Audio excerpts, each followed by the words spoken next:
So the band From First to Last was formed originally in Tampa, Florida, under the name First to Last, originally consisting of Matt Good, Scott Ord, however that's pronounced, and Parker Nelms. Both left right after the band was formed. Shortly after, Parker left because he was too young to tour, and Matt joining a grindcore band, which is where he met Travis Richter. The band met Philip Reardon and released the debut EP, Aesthetic, via Epitaph Records. And we all know Epitaph owns all the emo bands. After Philip left the band used MySpace to find new members, which is how they found the one and only Sonny Moore. Okay, on to the video.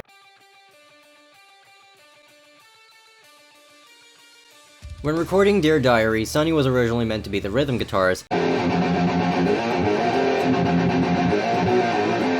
but that would later change when the band heard Sonny singing the song featuring some of your favorite words. The band hired Derek Bloom on drums, trying to say that slowly, and John Weisberg on bass. The album was released on June 29, 2004 and sold over 100,000 copies upon release. The band would go on to tour on Warped Tour alongside bands like My Chemical Romance and The Used. Alright, song summary time. The intro. The Psycho intro song. The big song. Tiny transition, but it's cool. The song that got Sonny the role. The definition of emo acoustic songs. 3/4 time. Every emo breakup song ever. My favorite song on the album.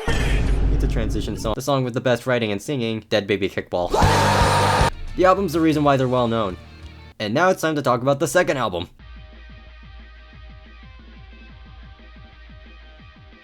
Shortly after the release of Dear Diary, John Weisberg left the band after multiple conflicts. Producer Ross Robinson asked fucking Wes Borland of Limp Bizkit to play bass on the album.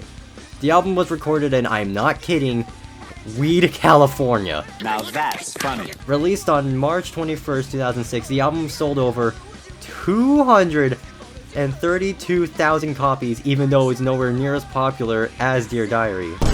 Okay, that's a little mean, it's still popular. The band would go on Warped Tour again alongside bands like Chiodos, Alisana, and Escape the Fate. Shortly after the release of Heroin, Wes Borland left to pursue his work on Black Light Burns, which left From First to Last without a bassist. And then the big disaster came in. Shortly after Wes Borland left, Sonny Moore left to pursue his solo work, but also because working on From First to Last has begun to stress his vocal cords beyond, I need an example for this. Shortly after leaving, he would go on to be known as the well-known DJ. Some people might know him, you know, fucking Skrillex. From First to Last would go on to have Matt Good on vocals and release 3 albums without Sonny. Dead Trees would go on to have periphery singer, I hope that's how it's spelled, Spencer on vocals. In 2017, Sonny Moore had returned to From First to Last, and the band would go on to release 2 songs with Sonny Moore, those being Make War and Surrender, which Make War ended up becoming the band's most popular song on Spotify.